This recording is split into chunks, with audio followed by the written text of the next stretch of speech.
I'm Susan Crawford. I'm a professor most of the time. I spent a little bit of time in government. Cable starts as this little mom and pop business.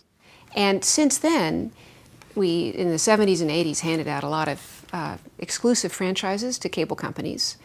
And then in the 90s, enormous consolidation. And Comcast has grown by leaps and bounds. And now, most recently, they want to merge with Time Warner Cable to be even bigger.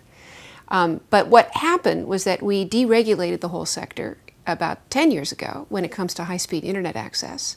Really, for most Americans, their only choice is their local cable monopoly. There's no constraint on what can be charged for high-speed internet access.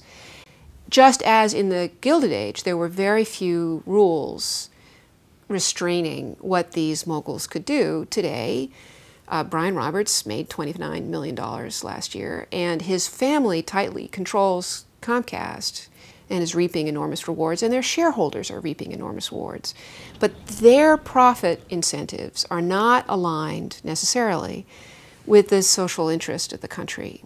Horrifying inequality in America is just being amplified and entrenched by this brand of inequality, that there are information have-nots and information haves, and the information haves are paying through the nose for it, and the information have-nots are being left out. Why can't we fight back? People they don't want to settle anymore for this terrible customer service and inadequate speed and price. This should just be like electricity or clean water. It's just available. It's infrastructure. It's not a luxury. We should be encouraging the building of alternative competitive fiber networks. So I'm very interested in what a mayor can do to clear the way, get rid of the obstacles to competitive fiber to the home, then make that facility available to many, many competing private actors. You shouldn't elect anybody mayor in Philadelphia who isn't willing to take on this industry. You shouldn't elect city council members who aren't willing to ensure that there's an alternative to Comcast. It is not that the city is a peer with Comcast. The city should be in charge of this relationship. Why can't you use the franchise agreement as an opportunity to require Comcast to install fiber to the home? Why does it have to be for another 15 years? You know, why can't you recompete every couple of years?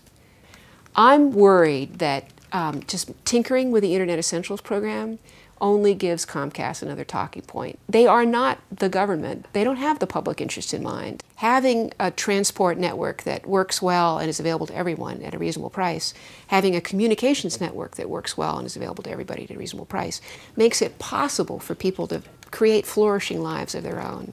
We need a whole different direction.